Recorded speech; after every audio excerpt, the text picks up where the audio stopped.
Welcome to this episode of What's the Tea, which is sponsored by Ladies Who Leverage, and it's real women having real conversations. And we decided to do this in honor of Women's History Month. Today we're going to be talking about relationships, expectations versus reality.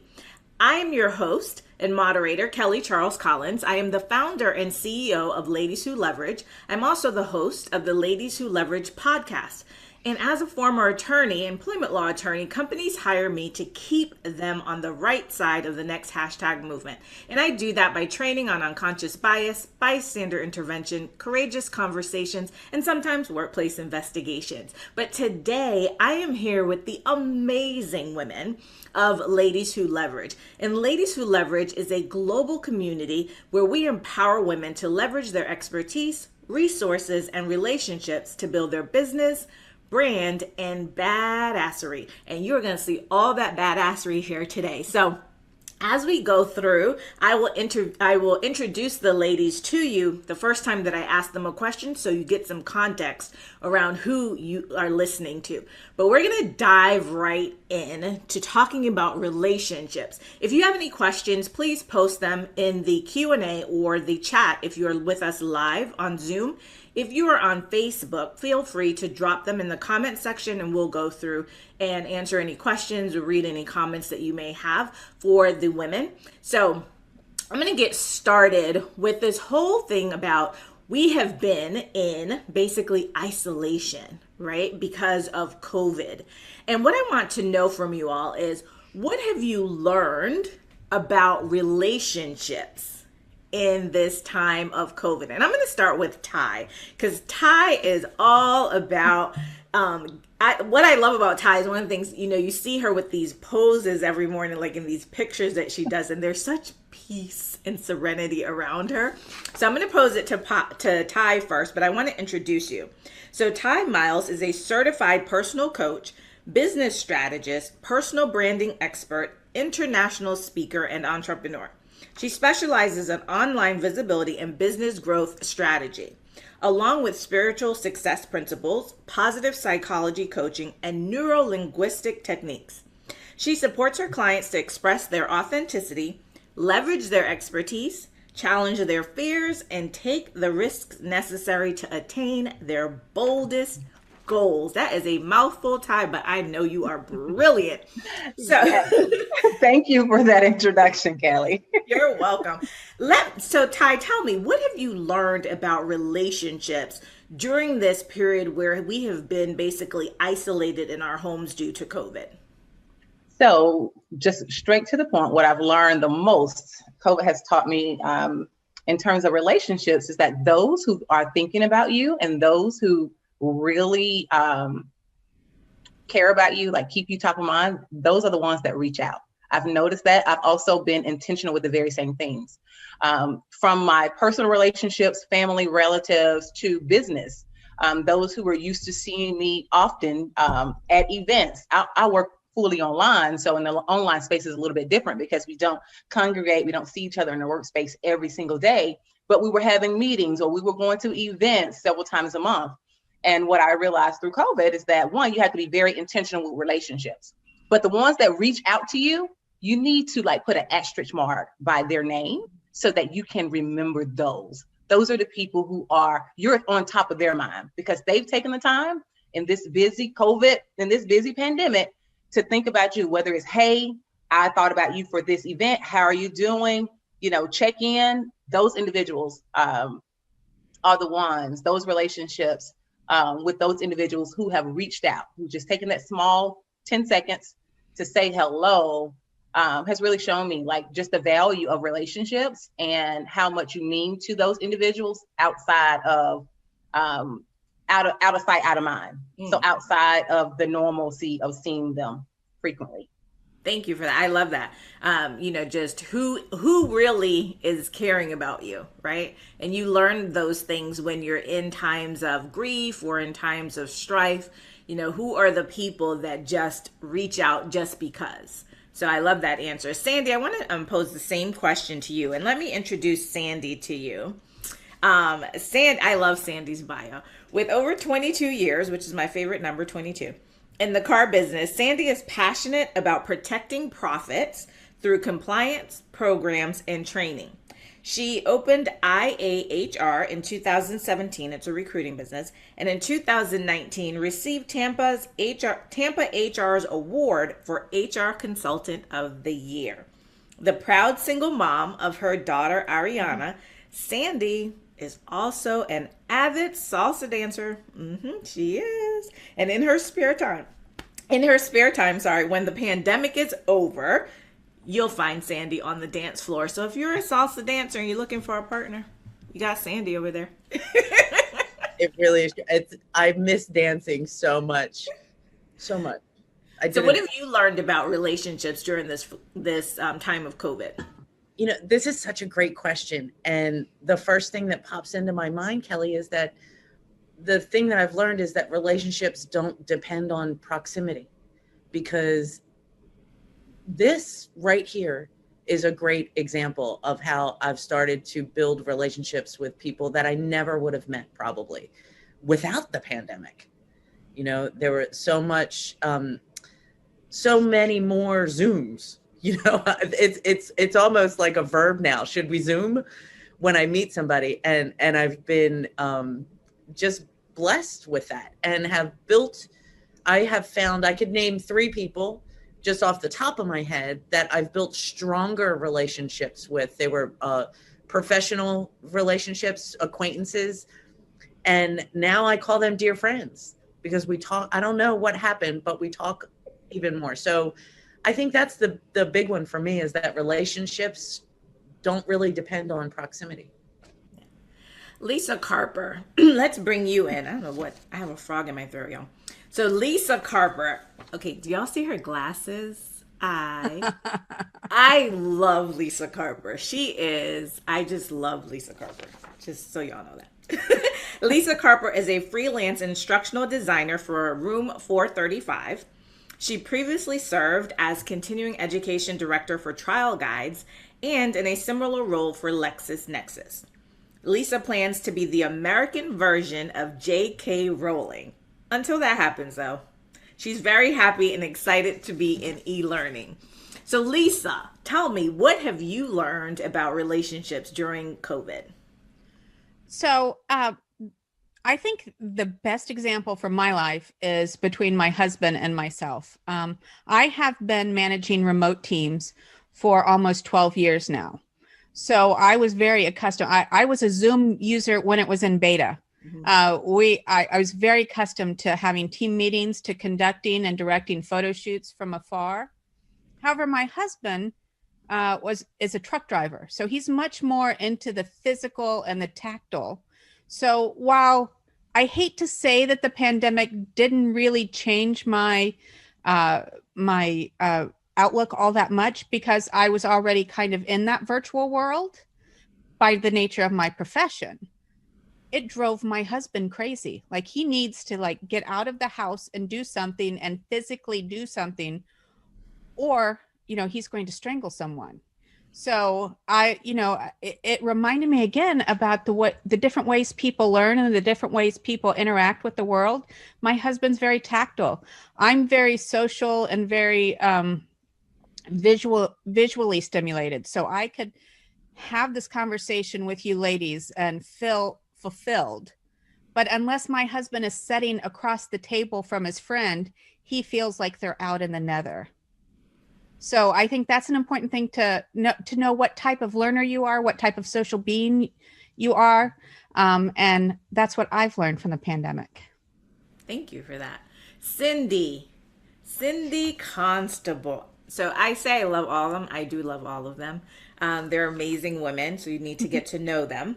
But Cindy Constable is a strategist, international consultant, and speaker.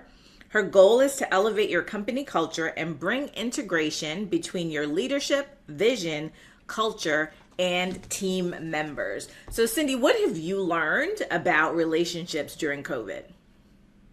Thanks, Kelly. For me, I would say, I'm an extrovert too. And relationships have given a different view for me now that I haven't been able to like go anywhere and like hug people, because I'm a hugger. Anybody who knows me in real life knows I'm touchy-feely, huggy like that. For me, it's also brought out a realization that not only do people thrive differently, like Lisa's husband, but the trauma of the pandemic has affected people in different ways. And so understanding and having compassion and empathy for people during this time, more especially because we had a pandemic, we had a very polarizing political environment, and the pandemic also somehow became a political thing. And not everyone had the resources or the ability to deal in the same way. And so if someone has fallen out of touch or is not connecting the way they should, that doesn't mean that they didn't value the relationship that they had with you, or they weren't interested in keeping up the relationship. They may have had other things happening. So for me, it became incumbent to check on those whose behaviors shifted from what it normally was. So if we had a lot of in-person contact, initially we were texting and Zooming and doing things like that. But as the months wore on, and depending on where in the world you are, because I have clients and friends all over the world, you know, in the US, we didn't experience lockdown the way some countries experience lockdown. So I have friends like, you know, in the UK and Australia, who in Asia, who had serious lockdown. And so really reaching out and just touching in to make sure that they're okay and what's happening, and connecting with them on that human level, and sometimes just listening to what they needed to say without trying to coach them, train them, fix them, direct them. Just allowing and holding space for them is something that really came to my understanding. And also those dealing with, you know, like depression or anxiety, you know, mental health issues are really highlighted. And that became really close to my family issues that we understood and uncovered. So for me, it was just really about empathy and compassion for people, and understanding that we all were dealing, you know, the best we could with what we had. Yeah. Holding space is such an important thing. It's one of the things, it's one of my superpowers, is to hold space for people and to create safe spaces. And when we're in situations like the pandemic, and when we're in situations like we had with George Floyd, it is so important to, as you were saying, Cindy, observe behavior and changed behavior, right? So that we can really monitor the people who are around us to see how they're being affected, because they won't necessarily say, right, that they're being impacted. So definitely observing behavior is important. Stevie Dawn, Dr. Stevie Dawn, I want to bring you in so you can answer this question too, and then I'll have Teresa. So Dr. Stevie Dawn Carter is a professional speaker, coach, and consultant from Mansfield, Texas. She is a 4-time business owner spanning the for-profit and nonprofit sectors. She has served in the United States Marine Corps. Thank you for your service. Danced on the Las Vegas Strip, and gone cage diving with great white sharks. If y'all don't think that these women are really, really badass, I mean, come on now. Come on now. Marine, Vegas Strip dancer, not strip, like not stripping, not that. On the Vegas Strip. Dr. Stevie Dawn, I just gave you all kinds of stuff. Wow, this is going to be all something different now. I can see where this is going. Cindy was talking about going viral. This is not what we meant. This is not what we meant. She has danced on the Vegas Strip. And she's been in a cage with sharks. So her mission is to show entrepreneurs how to own their ocean and be the shark. So Dr. Stevie Dawn, tell me about what you've learned about relationships during COVID. So I think, you know, so much of what has been shared has been lessons I've learned as well. And as people have been talking and the women have been talking, I've just been like, yes, that was a good lesson. I think for me, what I would say is one of the lessons that I really learned during COVID and this time of lockdown is just the idea that we can over communicate too. We can overindulge in the need for conversation and connection.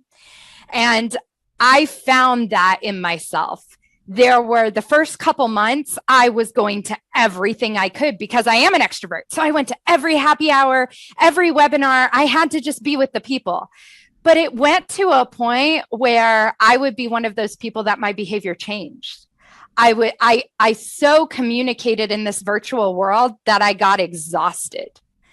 And then it was a self-care thing of the Zooms are exhausting. I mean, I can go to 8 hours of meetings, but somehow 8 hours of Zooms is just a different kind of energy. And so I found myself pulling back, right? Pulling away from conversation, pulling away. I stopped going to the happy hours. I stopped attending the webinars and being involved, especially on social media. I started taking more breaks. And I think we get to this place of communication and connection is important, but you also need to hold space for yourself to process whatever you need to process individually as well. And I think between being stuck in the home with our family, right, and having all the family quality time we could ever hope for in one area, and then on top of that, all of this virtual connection, I really learned the lesson of holding space for myself to be disconnected and have that be okay. Not have that be anything more than just keeping space for myself and protecting my own inner peace.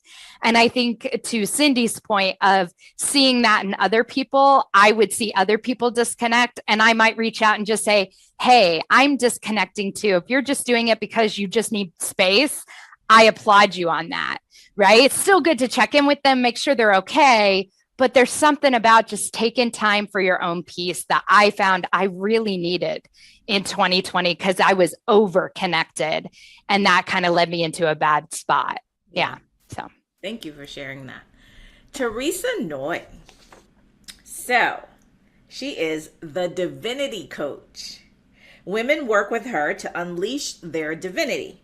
She sparked her divine power to create an authentic life of endless possibilities when her son was diagnosed with autism. Today, she helps heart-centered women summon their God-given power to be the bold creators of their most authentic life. So Teresa, chime in on this question and what have you learned during COVID about relationships? Yeah, I think the biggest thing for us is that we just learned how to enjoy each other even more. I lived for 25 years on a college campus. So when we shut down, it was actually for me a celebration because all of the students left and I was no longer responsible for, over 2,000 students all the time at any time. So it was just like such a relief. And we were planning on leaving at that time anyway. So it was just like, wow, this is the perfect ending. Everyone's gone. And for like the first time, we had space just to be. And then I didn't have to do on top of that, all of the running around with my kids. So we just were able just to be. And that was just such a great gift for us. But in the midst of that, I also discovered how fragile we were because at any time, when you get bad news about family members and friends, how they were being impacted, all of the civil unrest and everything that was, also happening, we can go from here to here like that, right? So just holding space and just being really present in that time. And then moving through that to say, okay, how can we have fun? So we really just created lots of moments for celebrations, being really creative. I didn't know I could be that creative, but just being creative to just have fun and enjoy one another. And then the other thing is I discovered that at any time, a relationship could be, you can reconnect with someone that you didn't even know was a person that you really enjoyed. Because when everyone started having all these Zoom meetings and I'm not an extrovert, right? So my tendency is to not want to do it. But there were some people that were special to me back in the day. And all of a sudden now everybody wants to connect, and I'm meeting with people that I haven't, met with in years.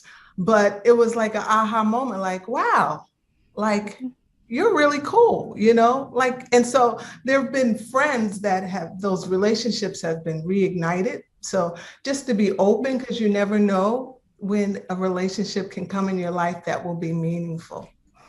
Thank you for sharing that, Teresa. One of the other things that COVID did was to impact people professionally. A lot of people lost their jobs, lost their livelihoods, and I know that it has impacted some of the women in Ladies Who Leverage and the women who are here with us today. So I want to talk about that. When, if you've lost your position, I know Lisa, during the pandemic, you lost your job during the pandemic. How did that impact your relationships, your family relationship, maybe your friendships? What was the impact from that? I was really shocked by it. And because prior to that, the product I'd been working on was producing the lion's share of the revenue that was coming in during those early COVID days. But I think it just put a lot of stress because I'm the breadwinner in my family. My husband is disabled. So I had to, there was a sense of panic of trying to get to replace that income on a regular basis when there's nowhere else to go. And the state that I live in, Oregon, happens to have one of the worst rated unemployment systems in the country, so much so that you would call and it would just ring busy for hours and their systems would crash. And so it was almost 3 months before I got my first unemployment check. And then, of course, I got 8 in a row in the matter of 10 days. But the problem was, fortunately, I knew how, because I'd worked in local government in another life, I knew how to work the system. So I called up my state senator, Senator Betsy Johnson, and she got on the phone with me within 3 minutes, and I had a call from unemployment within a day. Now, what I worry about are those women or those people who don't know how to work the system, who don't know, yes, you can reach out to your elected official and you can say, help me with my problem. My state rep, I reached out to him too, never heard back. But my state senator, Betsy Johnson, I can't say enough good words about her because she was the difference for us. And she helped us get some medical insurance until we could get back on our feet, through the state. And it's those little things that make a huge difference in lives. And people complain about our elected officials sometimes not getting stuff done. Well, when they're working behind the scenes as hard as these people like Senator Johnson were to make sure all of her constituents got what they needed during this awful time, when they've known for 5 years that the system that they had in place was inadequate to the task then 5 years ago, much less the rush of people this last year. Sorry to get on my soapbox, but we're gonna get you off your soapbox. Elected officials who work hard on behalf of their constituents deserve to be, highlighted and upheld. And if more people knew that they could reach out that way, I think we'd have a lot better functioning government. Lisa, that's an important thing that you said about the people who don't know how to, maneuver and negotiate around in this and navigate the system, right? So many people lost their jobs and just had no idea what to do. Here in Florida, our unemployment system is like a joke, right? It is horrible. And so when I lost my job in 2019, I didn't lose my job, right in the midst of the pandemic. It was the starting of the year.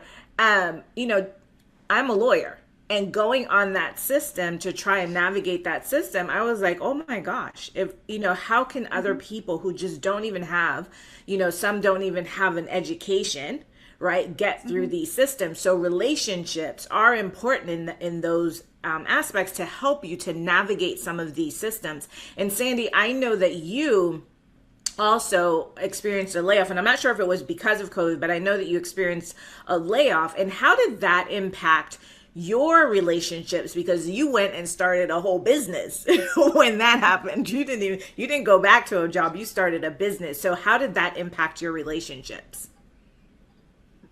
Well, I didn't, it was not, it was in 2017. So pre-pandemic, you know, experiencing a layoff, pandemic or not, for me, it was, it was the first time I had ever been laid off. I had my daughter was getting ready to turn 14 at the time. I'm a single mom. And I thought, I was terrified. And I will admit, I think I did spend a couple of days in fetal position with with that. And I needed to, I needed to go ahead and do that. And the way it affected, then I decided to do that, there was a need, and I was gonna take a leap. Right. So sometimes people say, oh, you have your own business. Good for you. And I'm like, really didn't have a choice. Like, it was, my business was really born. I got the courage to do it, a courage born out of desperation, really. And I discovered that I'm really good at it. Like, I love what I do. The way that it affected my relationships, probably the biggest relationship that it started to affect was with my daughter. I found her saying things like, you're working all the time. It's because I was, so I had to make special time for her. And then when the pandemic hit, we were here in the house together all the time. Right. And a little miracle happened with that, because I hear there's many books written about the sometimes difficult relationship between mothers and daughters. Right. And, and the teen years can be challenging from everything I hear. And I am so grateful for my women friends, other moms, because I was told, and particularly my cousin Barb, who said, this too shall pass, right, with that. And I found that in COVID, something happened. She was watching, right? You never know that they're watching what they're doing. And our relationship today is amazing. And during COVID, I'll brag on my daughter a minute. During COVID, she graduated from high school a year early. And July of 2020, I moved her up to Orlando, and she's now a student at Full Sail University, living like a big girl. So. Thank you for sharing that. Has anybody had an experience? I'll ask this. Has anybody had an experience out of COVID? And I want to also move into what happened with George Floyd, because that also really impacted relationships. A lot, familial relationships.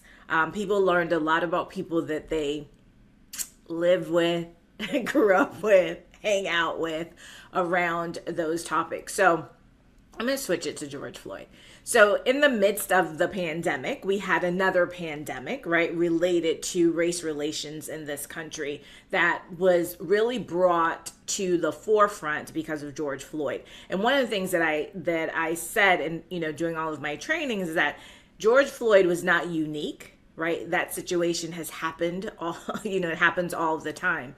What COVID did, though, was to make sure that nobody could say they didn't know. Right? That they had not had the experience of seeing something like that. So it put it front and center. But I also know that it also brought up, and this over the past 4 years, right, brought up a lot of things and feelings that people had, and people were now saying the quiet part out loud. So, Ty, how did, conversations around race and whether people, as I say, are either racist or racist adjacent or they're, anti-racist, how did that impact, if at all, any of the relationships that you had? I think that it drew a stark contrast, because I work in the online space, and I love people, period. I love humans. And so this is one of the things that allowed me to see the difference in the character of the humans, that when I was in their face, it was one thing, but in the midst of this George Floyd incident happening, that took this George Floyd incident that happened, um, now the race, it was just out there. Let's just put it out. It was just out there. And so I did have some individuals online check in. I had a lot, actually, I experienced a lot of people, colleagues checking in on me. Ty, how are you? How is this affecting you? And then I had those that were silent. I'm in the coaching space. So these were also conversations that was going on in the online coaching world. How do we talk about this to our clients who are also trying to figure out how to navigate these conversations in their online coaching businesses? And there were bigger coaching companies who coaching businesses that were not handling this conversation around race and race relations. And well, there were some who said something and probably should not have said something. And there was those who, because it was part of their culture, it really won them over. Like, it really connected and resonated well with their audiences because of the intent in which they share. So I will say this, like, so there were people who were asking how I was doing. And this is one of the bigger things out of for me, asking how I was doing out of a feeling of obligation. And it was noticeable. I'm just going to go through the motions. Ty is the Black woman on our team. Ty is the Black woman doing this. We should check in on her. But they had never checked in on me, or I had any conversations with me prior to it. It was not genuine. Mm-hmm. And you could tell that. Then on the other side, it was those who always talked to me, whether it was frequently, as in weekly or monthly or quarterly. I knew for them to check out, it was part of their nature, right? And so then that's this little conversation within that is, how do we handle, or how do you respond to the influx of inboxes of how are you navigate? How are you feeling? Like, the world is icky right now. How are you feeling? And some of the people, because it's not genuine, because I knew they were not genuine. Mm-hmm. You have to give everyone their chance. They're reaching out, but how do you respond in a way that is respectful, or not pushing it away? So that was a huge conversation out of that. The other conversation on the personal side is really with my son. I have a 9-year-old son who is terrified of cops. He's terrified when he sees lights, whether it's the ambulance light, any type of lights, it triggers him. And so that was another conversation that I know for our family, we had to make the time to address and to see the trauma of my son. Like, if a car run past us, his heart, I mean, he would have a panic attack. So those were like the two bigger things that came out of this. Like, really, okay, I wasn't really, for me as a professional in the online coaching space, having the conversation around race, I will say, how to respond for me, it was uncomfortable. So I had to learn how to have those very difficult conversations and how to advise our clients on that. Personally, it was, how do I begin to have this conversation with my son so early? Like, the veil, the scales have been lifted from his eyes. He is aware of it, and to see him hurt. But how do we have these conversations that does not create more harm, does not incite more fear, but allows him to be empowered and bring us together? So those were like two major things I had to take away from the George Floyd occurrence. Thank you. And that's so I hope people really realize that the impact that all of this has had on children, right? When people, oh, your child shouldn't be scared of the police. The police are friendly, not for Black children, right? That is not, for most Black children, that is not the perception. That is not their lived experience. And even for, Black people in general, right? My son has been, if you've watched my TEDx, my son's been the victim of police brutality. And even now, if a police officer, engages him, he just shakes.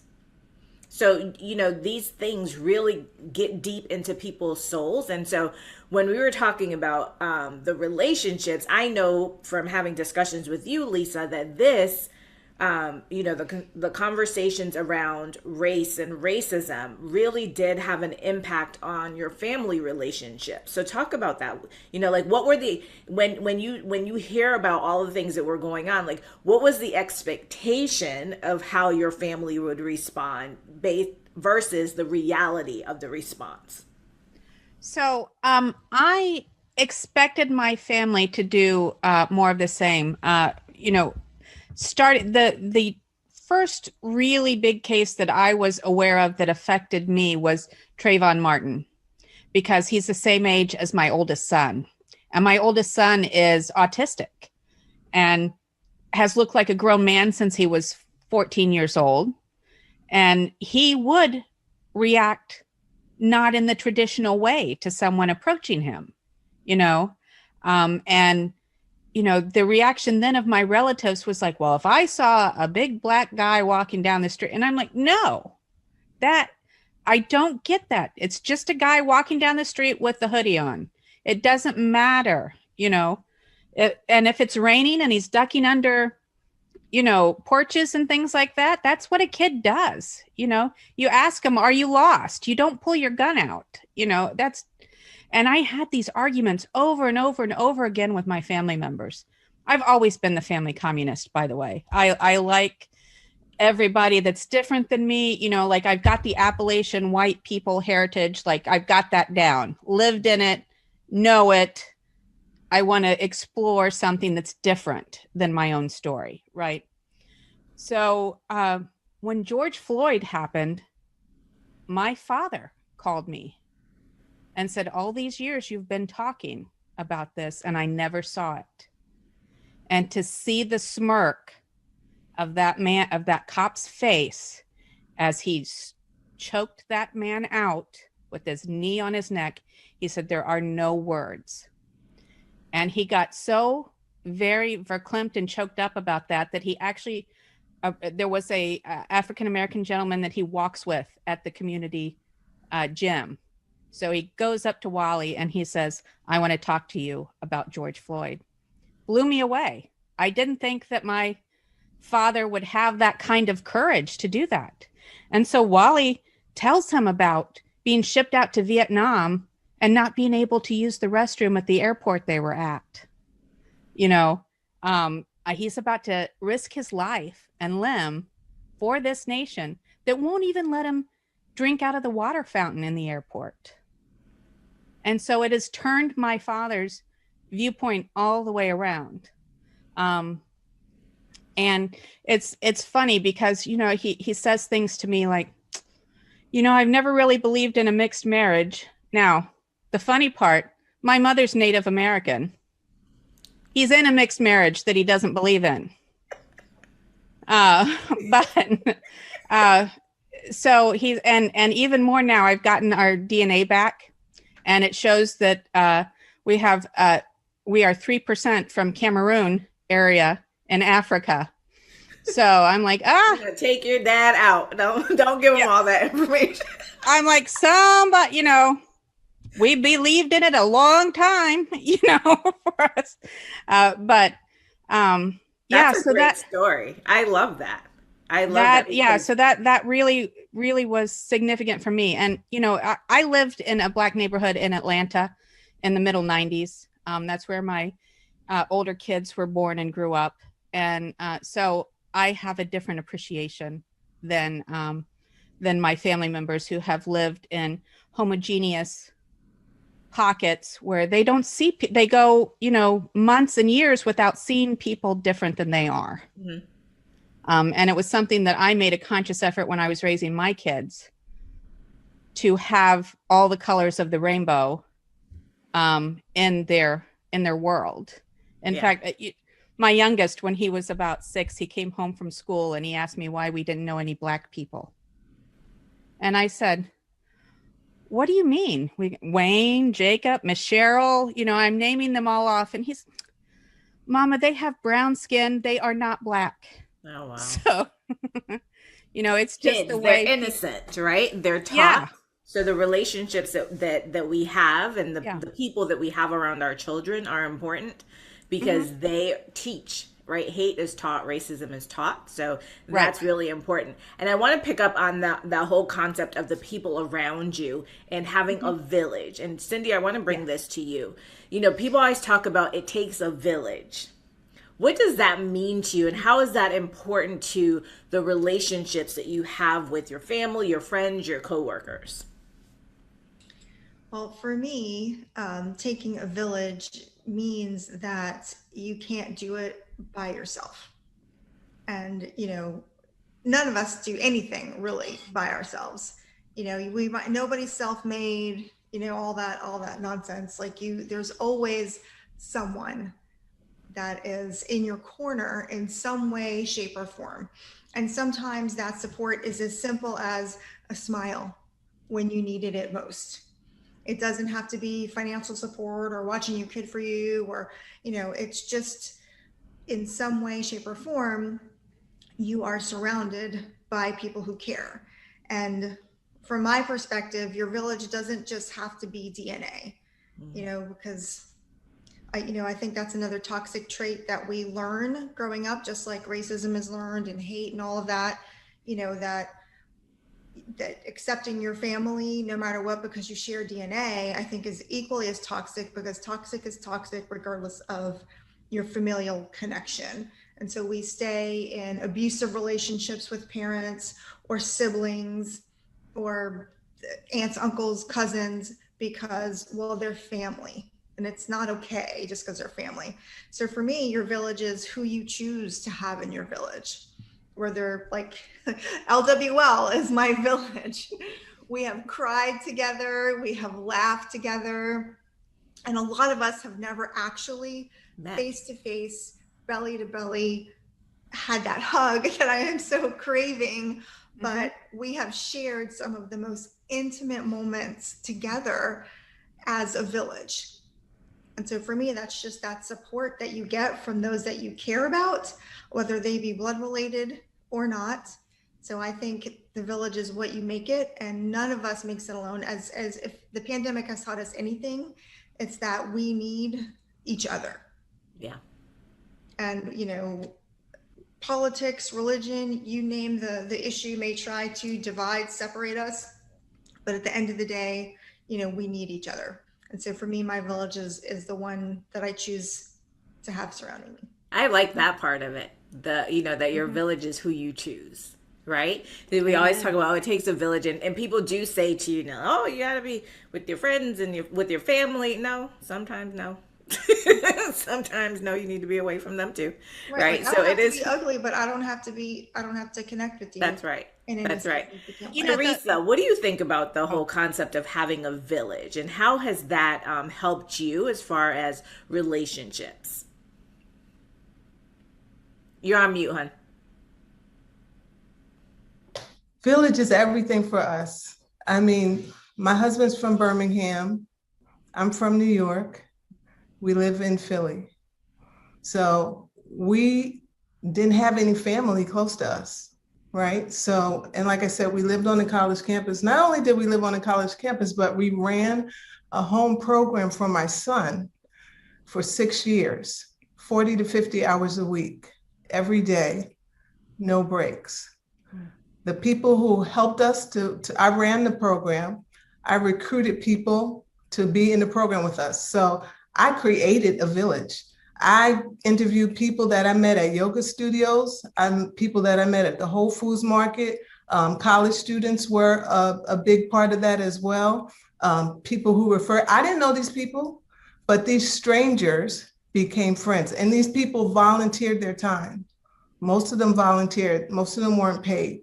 So, but these became our village, our closest friends and family who cried with us, who washed my clothes for me, who watched my daughter for me, who ran errands for me, all of them. And they were literally all over the world, different religions, different ethnicity. We developed, I called them our angels, and I invited them to be a part of our miracle. So I'm all about the village. Not only were they a blessing to us, but our family was a blessing to them. And we all learned from each other in the process. So you don't have to know the people that become your greatest friends and champions, you know? Mm-hmm.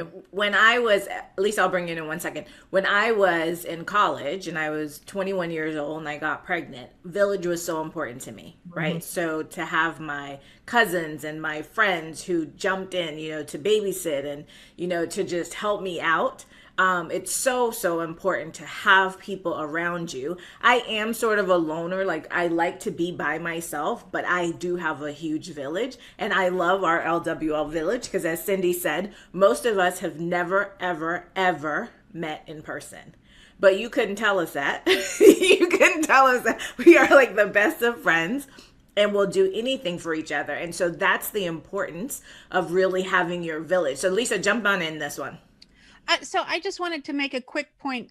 Some of my Black friends, when the George Floyd thing first started happening, were saying you have to cut out of your life all the racist people in your life. You can't have them in your life. And one of the things that I took particularly serious about that is there's a next generation beyond the adults that are the racists in your family. And if you remove yourself every time, from every situation that way, those little kids don't ever see anything but the racists. So that's just another thing that I want people to think about is, I will have arguments with some of my relatives, and I will still go to the picnic, and I will still go to the family reunion, and I will show myself, but I'm showing my nieces and nephews and cousins' children's, there is a different way to think. It's not the only way. And unfortunately, in a lot of those pockets, particularly those with Appalachian heritage, where it's very homogeneous, the community is very homogeneous, that's all the kids hear. And it goes back to you learning about what you said about racism being taught. Yeah. They have to see something different. I'm not quite sure how I came out of that a little different, but, I've been weird all my life. So, Go ahead, Ty. I just want to say here, like for me, in terms of village, I got really emotional when you brought up this topic of a village. This is I've experienced numerous traumatic experiences as a child, from third grade being molested to, drowning, and some people watching me drowning. But so many incidents over and over again taught me or conditioned me to not trust anyone outside of myself. And that didn't go away, when I got older. I really didn't thrive well in the workspace, which is why I'm an entrepreneur. Immediately, I just could not thrive as an employee because I didn't trust people. And so I decided to launch out on my own. And I was able to, segue into a very beautiful and profitable entrepreneur journey. But even as an entrepreneur, I can only get myself so far. And one of the things I realized when you say this word, your village, we were not created to reach our full potential alone. Like, we cannot reach our full potential alone. And one of the things that taught me this more than anything, it was a space when I was super vulnerable. This is a couple of years. So I was a hairstylist for 15 years, decided that I wanted to transition from hairstylist to having my own coaching business. And I was really new, coaching and speaking, never done it before, but this is my dream. I'm going to do it. Sold my salon, stepped over into coaching, and I did make a major investment, a life-changing investment that really my family had. We had to have the kind of investment that you have talks with everybody. Like, we're modifying our lifestyle so that we could move our family forward. So at the same time I made this major investment, my daughter, I found out that she was cutting. And so found out this, so got with a mentor. She was shaping me in my business. We're going to plan your first event. We're going to package your services. And so I'm just going to say I invested like $50,000, everything I had. I just need this business to work. And so right when I put myself out there, I get the news that my daughter is cutting a week before I host my first event. So my business never got off the ground. Like, I just was so totally deflated. This is one of the moments where I really learned the value of a village. Like I had no choice but to be vulnerable, you know, where before I would be ashamed and be afraid that I'd be seen as a failure and I'm unworthy and this is not going to happen. My people already thought I was crazy for investing this kind of money. I'm just going to prove them right. I shared with my coach about what was going on, and the overpouring, the love. I could not serve a client. I had to shut down a few clients that I did have, and they sold into me. They made sure that my family did not go without a meal. They made sure that they connected me to other business owners that could use the support that I could, that I provided. And business opportunity after business opportunity just flowed into my life. But that was that point where I had to lean into the village. This is where I learned the value of a village, what it meant to be vulnerable, what it meant to really trust others. And here I am, this is 5 years later, my business is super amazing, like financially secure, really because of the decision to allow myself to have a village, to gift myself a village, to allow people to not only see the strong, bold, courageous Ty, but also to see me in my weakness and allow their abundance to strengthen whatever spaces or gaps that I had in that very temporary moment. And so you just cannot reach your full potential. My life would not be what it is without moments like that, when my village just stepped up in major unexpected ways. It's really just blown my mind. And now I have to give that same thing. Like I live to expand my village. So that being said, Kelly, thank you so much for Ladies Who Leverage, because this is just an extension of that very same thing. Thank you so much. And thank you for sharing that story. I think it's so important for us to share the things that we've gone through. Obviously, share at your own time and your own pace and whatever. And the thing that you were saying, Ty, about guilt and shame and not wanting to say what's going on because it can come back, you know, you think, oh, people are going to think, you know, that does cause us a lot to hold back and really not engage our village. You know, we always say, listen, I came into this world alone, right? No, we didn't. Mom pushed you out. Doctor helped you. Somebody cut the umbilical cord. They made sure that you were okay. They cleaned you up, right? So from the very beginning, we've always had a village, right? People that we know and people that we don't know. So it's so important. Stevie, I want to bring you in because most everyone on here is an entrepreneur. Lisa's kind of a side hustling entrepreneur, but everyone else, I believe, is a full-time entrepreneur. And that can be a very lonely place to be. So Stevie, when starting your business, how do you find support and encouragement from a family who may not understand anything about being an entrepreneur and what it means to just like, oh, I'm going to be my own boss? How do you find that support? What kind of tips can you provide to someone who's on this journey? Yeah, absolutely. I think to everybody's point, it does take a village. And I think that we do need to recognize that. But as entrepreneurs, I think that village can sometimes be not family on purpose, right? There is something about business and family that's hard. And I work with my husband full time, so I understand.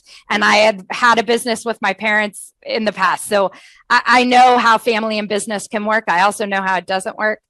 But I think for anybody who's, you know, going out on their own and doing something different, it can be so hard for other people to understand, right? They don't understand why, you know, when you say to your mom at night, you know, gosh, I wish that client had come through and had bought, and they're like, well, you can just go back and get a job, right? I mean, it's no big deal. I think it's important to really think about who do you have around you. So obviously, as a coach, I'm a big believer in coaching. I know we have coaches on here. Finding that person who has gone before you, has done it, can share with you insight and advice, but also can held you up when you need it, to Ty's story of a coach pouring into you. I think that's what coaching is all about. So I definitely recommend that entrepreneurs find coaches who will do that for them. Like I say, coaching should be a big hug and a kick in the butt all at the same time. And that's what a lot of us need as entrepreneurs. But I think for yourself, if you're struggling with how to find support, find people who understand. one of the first things I did, and Kelly, it's what you've done with Ladies Who Leverage. When I started my business 6 years ago, the first thing I did was started a Facebook group. And I said, I'm just inviting people who are also entrepreneurs who get it. And my Facebook group had 5 of my friends. But man, was that the group I needed. So that when I had a bad sales call, when I didn't want to prospect, when I didn't want to write another weekly email that nobody was going to open, I had somebody there saying, you got this. It's okay.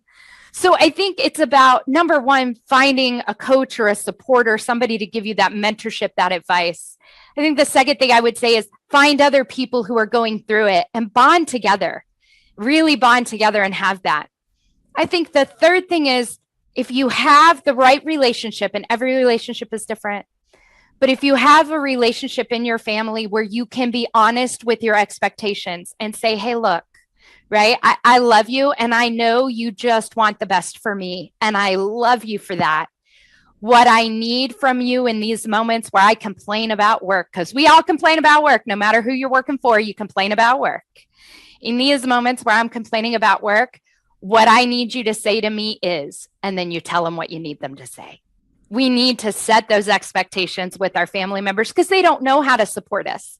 They don't know how to encourage us because it's a world that they don't understand.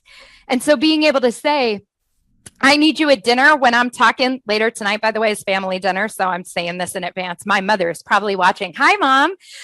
Later tonight, when I complain about my work and I complain about the sales call I didn't close or something like that, asking them to say, hey, I don't want you to bring up going back and getting another job. I don't want you to bring up the fact that you chose this path, my child. I don't want you to bring that up. I want you to say, you got this. We believe in you. And you'd be amazed sometimes just telling someone what you need to hear will create support for you. And to go back to what some of the other wonderful women on this call, it's been so inspiring, have said, it doesn't have to always be family. My village does include family, but it's not limited to family. And I will embrace anyone who comes in with that unconditional support and love, because to me, that's what family is all about. And so your village and your tribe can be anybody you reach out to and say, I could just use your support. I think if we ask for it, it will show up for us. Thank you. Teresa, what do you think about that? What do you think is some good advice for, we'll say women, because it's our Women's History Month. What is good advice for women who want to venture out, but feel that maybe the people that are closest to them don't support them? Mm-hmm. Yeah. Well, I ventured out. I just launched in October, so I'm a newbie, right? And my husband is very supportive, but he doesn't understand everything that Stevie just said. So he doesn't really understand what I'm doing. So, and I just was I'm a high achiever. I get tunnel vision. I love what I do. So I just started working all the time. And so, just having those conversations, just helping him to understand, like, I just love this so much and I have to put boundaries around it. I get it. So I need you to help me because I want to stay present with you. I want to stay present with, with the kids. But honestly, I was just so lit up. I would be with them, but I'm thinking about the business, I'm just like, I don't want to do family night. I want to work on this, So I really had to put some boundaries around myself because I was so passionate about it. And just having those conversations like, listen, I love you guys, but I just really love this. And I just need you. It's okay for you to tap me on the shoulder and say, okay, Mom, we need to be together at this point, right? So just giving them a window into my world and giving them permission, to tap me on the shoulder. That was a big thing. The second thing is, I have great support, but I didn't have any entrepreneurs in my world, right? So I felt very lonely. Last year, this time, I was like, I kept saying, I need people. I need people who understand what I'm doing. And I want people that are ahead of me, that I can learn from and I can grow. And so, and then just, I believe when you set an intention, you put it out there, you'll begin to attract that. And just slowly, I just kept meeting people. Precious, I met Precious and I connected. And actually everything happened from Precious. After Precious turned me on to Ty, and Ty is here in Philly. So me and Ty, I was able to be with someone in person, and we talk, and Ty was coaching me. And then Precious turned me on to Ladies Who Leverage, and I got a whole posse now. And out of that, other relationships. So like this year is totally different from last year, right? But I think it's important to be aware of that and then to take action, do whatever you need to do. I've also joined some other, a mastermind, being willing to make that investment so that you can be around the people. If you don't have friends, you can pay to get some friends. Right. Right. You got to do what you need to do, right? Because if you have a vision for yourself and you know where you want to go, you have to surround yourself with the people that are in alignment with where you want to go. Yeah. So that was important. And then the last thing, I think for me that was so important is just to be patient. And we were on the call last night, and y'all know I fell apart. But got you. Y'all got me, right? And just to be patient, just to be patient and know that if you surround yourself with the right people, you're taking action, you're doing all the things you need to do, and you consistently show up, all will be well. It will happen in time. You just got to, be patient with the process. This is Teresa, and I am complete. And you are done speaking. Miss Deani will be happy to hear you say that. Deani, the governor of Clubhouse. I want to direct this question to you, Cindy. What are the critical? We're talking about relationships, so we've talked about friendships and coworkers and familial relationships. But what are the critical characteristics for building a successful relationship in any of those areas? Well, my answer is going to be the same across the board for any of those relationships. The critical factor in the quality of your relationship with your significant other, with your kids, with your family, with your coworkers, is the quality of the relationship with yourself. Everything that you do is built on your relationship with yourself. So you're at war with yourself. And then you are bleeding on people who did not cut you because you have unresolved issues within yourself. So everything stems from your own wellspring.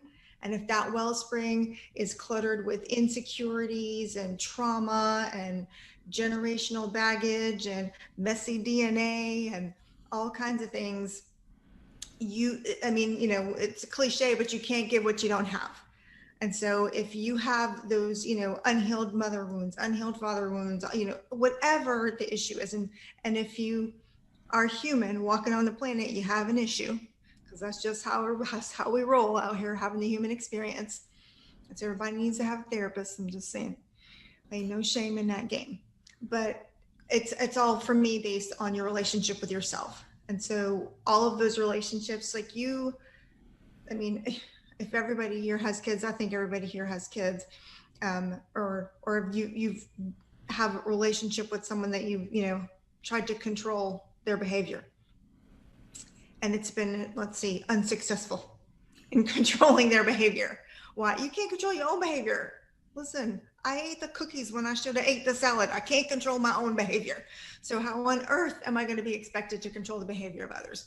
And so when in relationship, for me, it springs from your relationship with yourself and dealing with yourself and your issues and personal development. You have therapists and have some personal development coaching and get your mind right, because if not, you're going to continue to, to just bleed all over people, project your issues. And for me, a lot of relationship conflict comes down to communication. And communication is a two-way street. So we're communicating with one another and we're each understanding what the other's saying, but also not just communication, it comes from expectation. Mm-hmm. Because we are holding people accountable for unmet expectations that they didn't agree to. Yeah. I think that's a big thing of how somebody should behave. They didn't agree. They didn't sign that contract. But we're holding them to it anyway. And then we are dumping on them when they don't meet those expectations. So it's always about you. Yeah, that's a big thing, right? That we have, that's a big thing that we have expectations that we haven't communicated to the other person, and then they fail to live up to that expectation, and we're mad. Well, they didn't know. Or like mind reading, right? Like, and you know, I'm going to make a sweeping generalization here. So forgive me, women, for this sweeping generalization, but I've never been a man. I've never identified as a man. So this is my lived experience as a woman. We do it in relationship. We expect our partner to know, right? Well, he should know, or she should know. Why don't they know? Like, we expect that they should have done something. We expect that they should know why we're mad. We expect that they should know what we wanted. And not that your partner or sister or best friend doesn't know you, but just having that expectation that they should just know. And so you be mad, and he says, why are you mad? Oh, as if you don't know. I mean, but we haven't communicated it. And he's mad about something he didn't know he was even supposed to do. So we're going to Sandy, I want to bring you, thank you, Cindy. Sandy, I want to bring you in on this. What do you think are critical characteristics for building a successful relationship? I don't know. I'll let you know when I figure it all out. But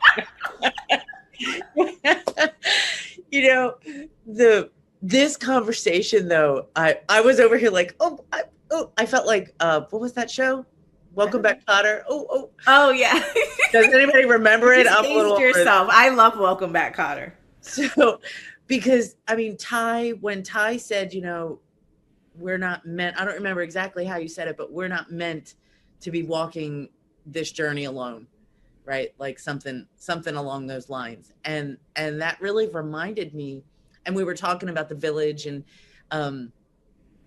it reminded me about when I started to learn how to build relationships, in particular with women, right? Like, and this happened to me in 1993. I'm a member of a 12-step fellowship.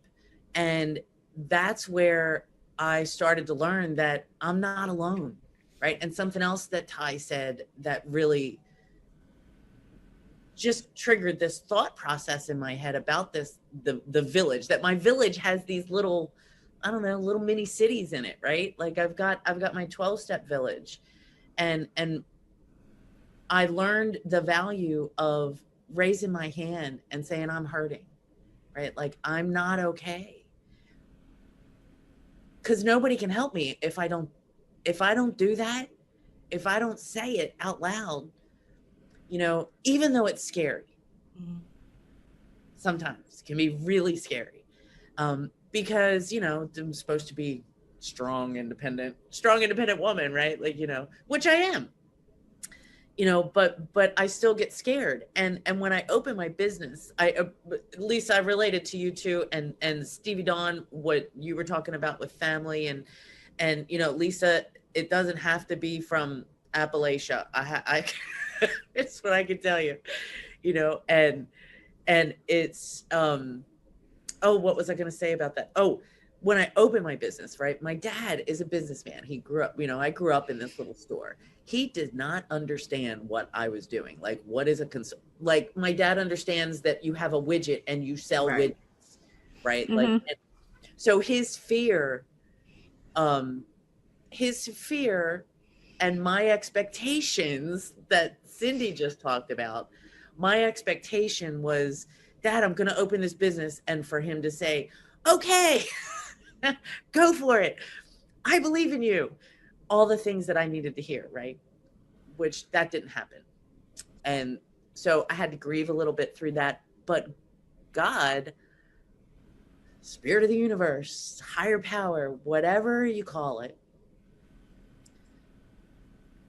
put those people that had the words and the love that I needed to hear in my life, right? To become a part of my village.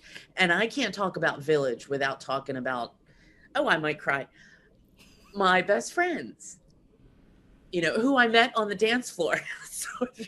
And they have become, I mean, Carmen, Miriam, Rosario, Tatiana, and a whole bunch more, right? That have become my core. They're my heart sisters.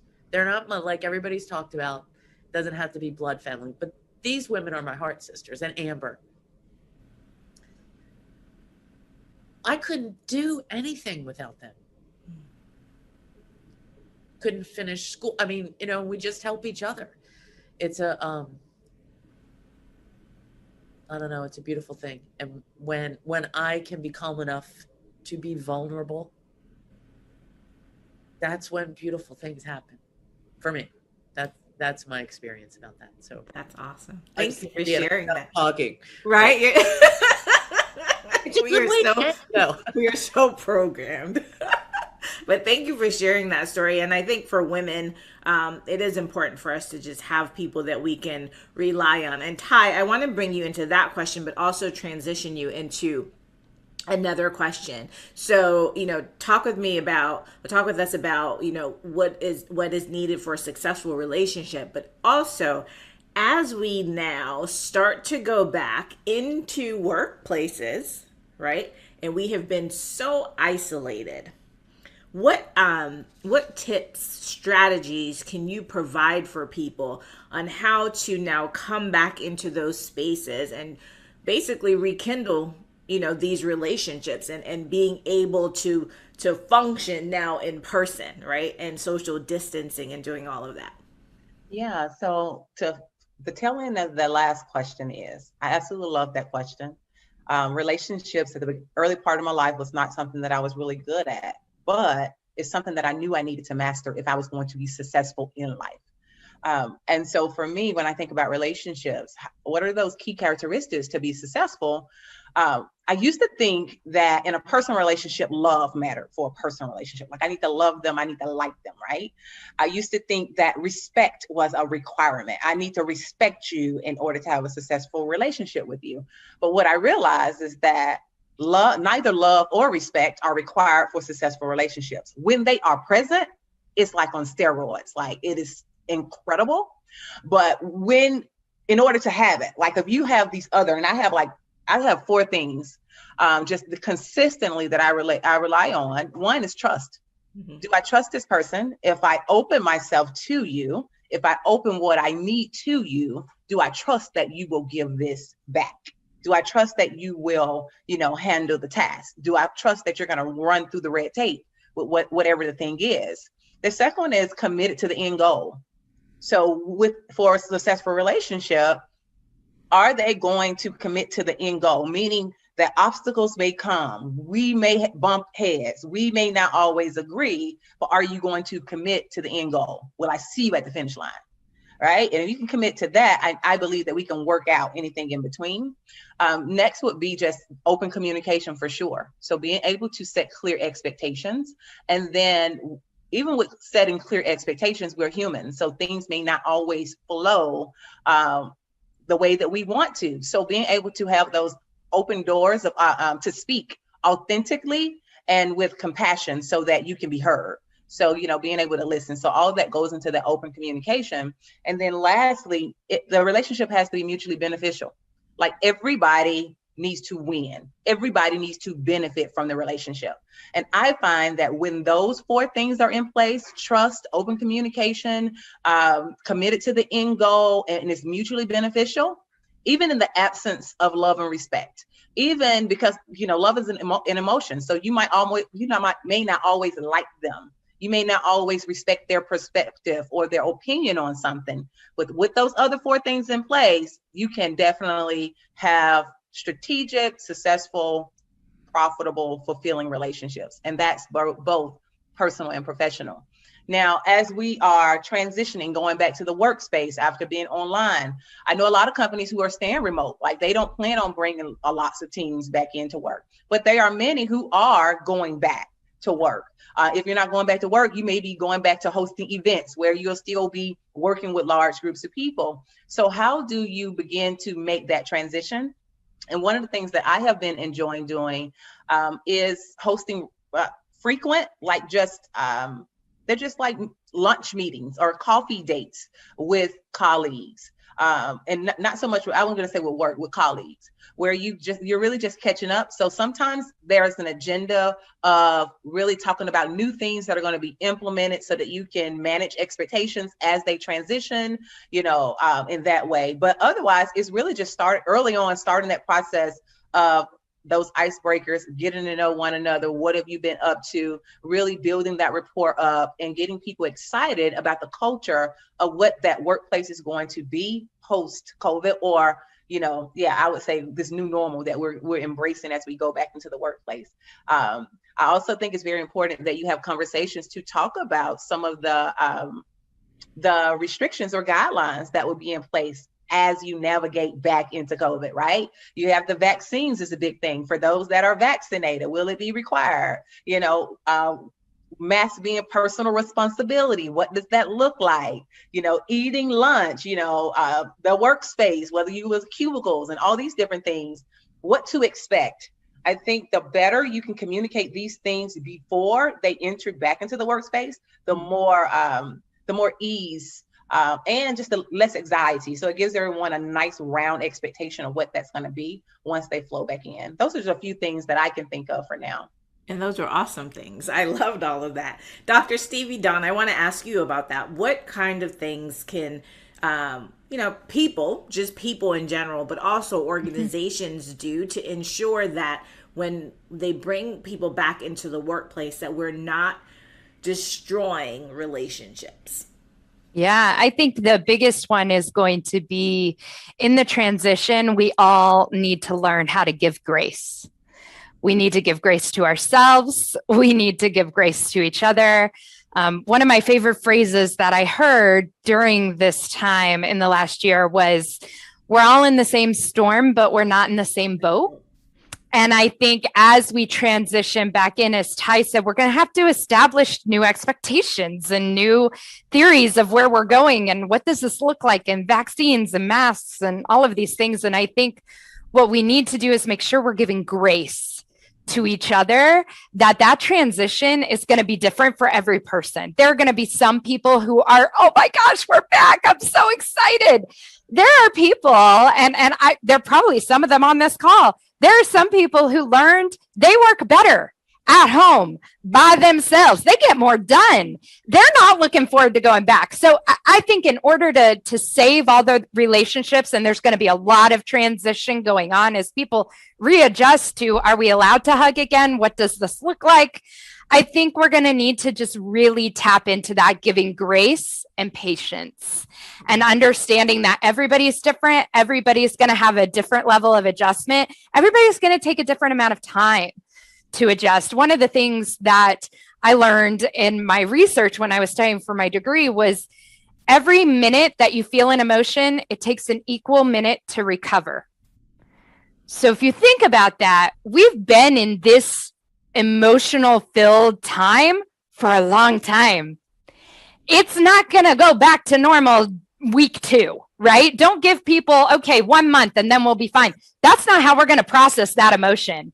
This is a year of emotion. We're going to process. It's going to take time. And so I think grace and patience are going to be the best ways to make sure we save those relationships coming back into the workplace. Yeah. I agree with you. And I think one of the things, the biggest mistakes that employers could make is to act as if it's back to normal. Right? Oh, yes. That yes. It's business as usual, that we're just going to, we're back and, going back. Like it never happened. Do not pretend it never happened. It happened. It had an impact. It did. And to also realize that people are going to be coming back having been through trauma. Yes. Right? And we're going to have to really talk trauma-informed space, right? That's right. That's right. And really understand the impact of this, that it has had on people, whether they have been in a space where they have encountered, somebody has died or somebody has lost, their job, or just anything, just having to be at home. So we talk about extroverts, right? Just having to be at home and not having that physical human connection, that's also a trauma. And so I think we're going to also, employers are going to really have to expand and really look at what does it mean? What has it meant for people to be in this space in order to ensure that we don't, destroy the relationships in an effort to just get back to business and get things going. Cindy, I'm going to come to you in 1 second. If anyone has any questions on Facebook, please let us put them in the Facebook. And if anyone who's joining us live has any questions, please put them in. We'll get to your questions. And after Cindy, I have like one final question for the panel. So please jump in if you have any comments or questions. Cindy, go ahead. Yeah, and you know me, I'm all about a good plan, right? So reentry action planning is really monumental in this process because there's a lot of things to consider, beyond. And yes, people are eager to get back to normal, but is normal what we want to get back to? Normal was the cause of some of the issues that we have. And then we have a whole unprecedented time that has gone on in between that continues to go on. And with with what happened with George Floyd, kicked off the entire social justice movement and the anti-racism movement and all of the new D&I factors, and with that, has uncovered, mental health issues. And so for employers to bring people back without really having done some serious re-entry action planning to understand, reevaluate their own business model, their own SOPs, operating procedures to see what were we doing before, what do we need to stop doing, what do we need to be doing different, what experts did we need to engage to ensure that the entry plan is safe, because depending upon, who had COVID, who didn't have COVID, people could still get COVID. All of these things are at play. So the employers have a really, really big challenge ahead of them, understanding that the profit first model that we've always operated under in this country in a capitalistic society is not going to be what we can go back to. We have to start to make that transference to a people first model. And with that in mind, our businesses don't run without people. Like, we're all business owners. Our businesses don't run without people, don't run without customers. We need people for all the things. And so to start taking care of those people first and not just shareholder profits. And so it's just, to me, it's like a complete paradigm shift in how business operates. And, those conscious companies who are looking to operate in that way, I think are going to be the companies that we're going to see start to have success versus the profit first companies who have viewed their employees as expendable, because we learned that that's really not the case. So that's my 2 cents. One of the things I always talk about when I train my clients is around, we always say it's either people or profits, profit or people, and it doesn't have to be that way. It can be profits and people, right? And so we really have to focus on that it has to be profits and people. So the last question, I didn't see any questions on Facebook or in the chat, but I was on LinkedIn today and there was a post, and the post said that my father died when I was 8. And every week when I would, I think it was played hockey or something, but when that person would go, one of the dads would step in to tie his skates, right? And they said, he did it without any type of fanfare. They just stepped in to fill in the gap. And so my question for you all is, who is standing in the gap for you? And you don't have to name the person or anything like that, but when there is this space, right, between being aligned and not being aligned, right, and being your best self and not being your best self, being a badass and not being a badass, who is that person that stands in the gap for you? And I'll start with Lisa Carper. I have 2 gap fillers. Okay. So my first is my roommate from college, my BFF. Her name is Ruth Vincent. Now I had to remember which name she's under. She's had a few husbands, but I love her anyway. She is the sister that I have never, she's, I have a sister. I shouldn't say I never had a sister, but we don't have the relationship that I want. And Ruth provides that to me, and we back each other up. The second person is Mark Hooper, who is my other BFF. We met about a decade ago when he was hired to teach me how to edit video in a nonlinear video editor. And we have continued to be friends, and now we're business partners. And we rely on each other so much. And now that I'm saying it, I have three. I forgot about my Portland filler. My Portland filler is Cindy Ward. She's in the audience. When it was first time for me to come to Portland, she was my first friend and my best friend here. And she is like I would say, yeah, she's another sister, although she'll tell me again that she's the same age as my mother, but we're sisters. Yeah, so I'm fortunate. I have three gap fillers. That's awesome. Not to mention all of you ladies. Oh yeah, we fill your gap too. Teresa, who's your gap filler? You're on mute, sweet. I keep doing that. I'm very blessed with rich relationships. First of all, my husband is a gap filler. We've been married for 25 years, and we just work really well together, and we are able to speak truth to each other in a way that invites connection. So at any time, we can just share where we are and support each other in that. So I'm very thankful for that. I have a best friend who she's just my ride or die, right? So I just shoot her a text, call her, she's there. And then I have two groups. My church community, I go to a multicultural church, but there's a group, the Brown Skin Girls, and we've just been there for each other, particularly during everything that has happened during this time. Being in a multicultural church has raised a lot of conversations, a lot of difficult conversations. In white evangelical spaces can be very challenging. So the Brown Skin Girls, we've really been there supporting each other. And Ladies Who Leverage fills my gap as I build my business. So I'm very grateful for the spaces that I have. That's awesome. Stevie, who's your gap filler?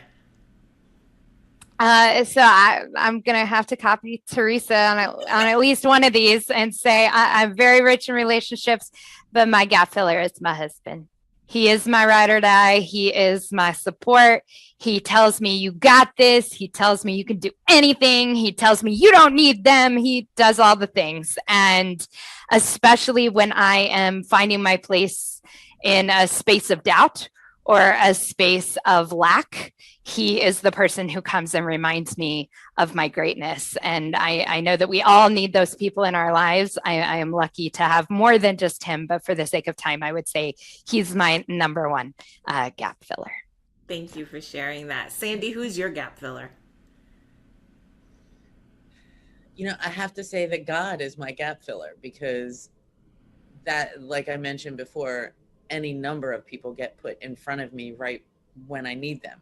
My friend Romy will call me, or, two people, my sister, my oldest sister, who were born on the same day. My mother was very organized. That story goes on, but I won't tell. I mean, my dad and I have the same birthday. There's 6 of us, 3 birthdays. Oh, okay. Yeah, my mom was super anyway. So it's my higher power puts exactly what I need, who I need, right in front of me when I need it, and fills those gaps for me. That's awesome. Cindy, who's your gap filler? Well, I have multiple gap fillers depending on the size of the gap, whether it's a gaping wound or just a little tiny cut or the style, like the type of gap. But my husband definitely fills gaps of all kinds, of all natures, of all sizes, shapes, colors, and forms, which I very much appreciate. And then I have my best friend who, knows where all the bodies are buried and is going to stand in the gap no matter what, and taking it to the grave. And then I've got, like biz besties, and just I too have been richly blessed from a relationship standpoint, and have always had love, support from someone or lots of someones to stand in the gap. So alone I have never stood, and I'm very much appreciative for that. That is a great thing. That is an awesome thing, to never be alone. Ty, who stands in the gap for you? Yes, so first and foremost, let me just say this. I haven't always been this, or have had the privilege of saying this.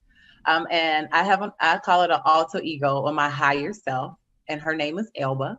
And this is just my divine self. So I notice when I'm off. I notice when I'm not being bold, courageous.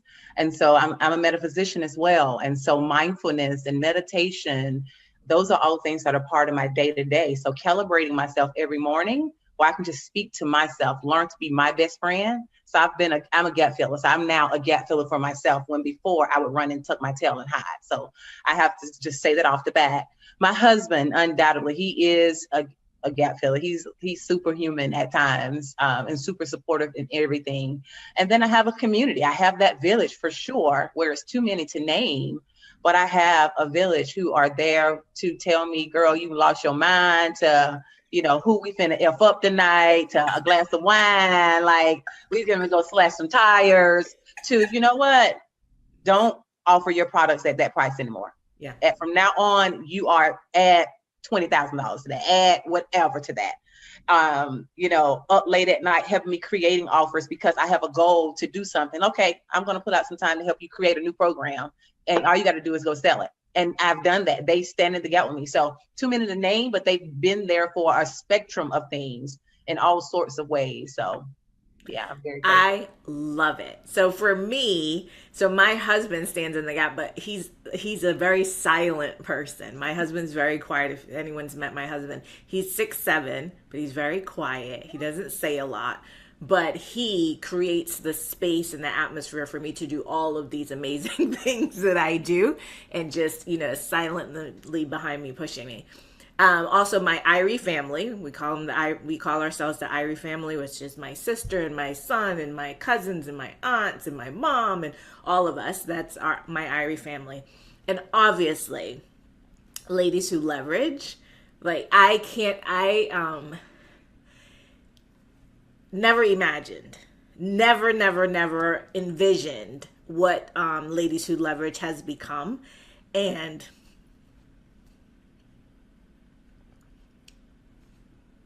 we love you, Kelly. You all fill a gap. And I'm so proud of you. Every day I watch, I listen, I see. It brings me such joy to watch all of you. It's why I do what I do every day. It's why, I have learned how to become a web designer and a video editor. Thank you, Lisa Carper. It's why, we're doing What's the Tea. It is my greatest joy to have Ladies Who Leverage as a vehicle to show the world who you all are, and to continue to do that, because there's such greatness in Ladies Who Leverage. And to the extent that I can fill the gap in helping you not be in the shadows, to the extent that I can be in the gap to help you to create the influence and impact that I know that we can create, not only individually but collectively. So I thank you all for standing in the gap for me and helping me to move this vision forward. And though this is our last What's the Tea episode for Women's History Month, it is not the last of Ladies Who Leverage. We are going to be doing all kinds of amazing things. Last night, after our summit, we were texting and saying we should do a Ladies Who Leverage summit on Clubhouse.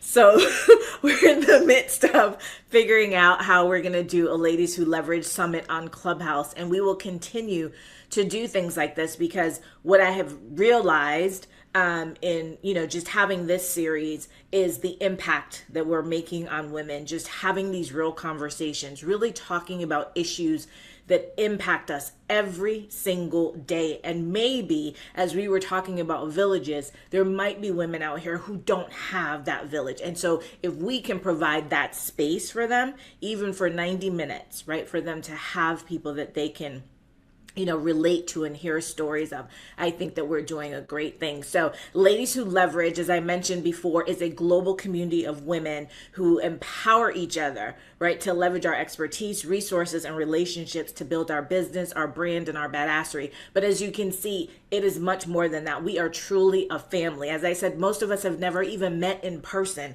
but you would not know that from the connections that we've made. So if you are a female entrepreneur, if you are a side hustler, if you are a woman in transition, and you are looking for a space where women are going to support you, who are going to push you, they're going to hold you accountable, then you need to come and join us in Ladies Who Leverage. You can go to teamlwl.com and you can join us in Ladies Who Leverage. Listen, this is a safe space. We don't compete. We collabosource. Collabosourcing is our word for how we network, but it's networking with love and support and caring. And we will show up for you. We will show out for you. So we are all about unleashing our badassery and living life unapologetically AF. And my new book, which will be coming out in July, is called 51 Ways to Unleash Your Badassery and Live Life Unapologetically AF. So look out for that, because we're going to do a book launch, and we're going to relaunch Ladies Who Leverage to the world. So if you want to join us, please do so. Also, the entire series of What's the Tea is on thetea.live. So once this renders, I will add this one to it. Please feel free to watch, to share, to let us know in the comments if you have any questions. And like I said, come join us in Ladies Who Leverage, teamlwl.com. Thank you, ladies. Thank you, everyone who joined us on Facebook and who joined us live in the audience. We so appreciate you, and I hope you had an amazing Women's History Month, and go kicking ass and unleash your badassery.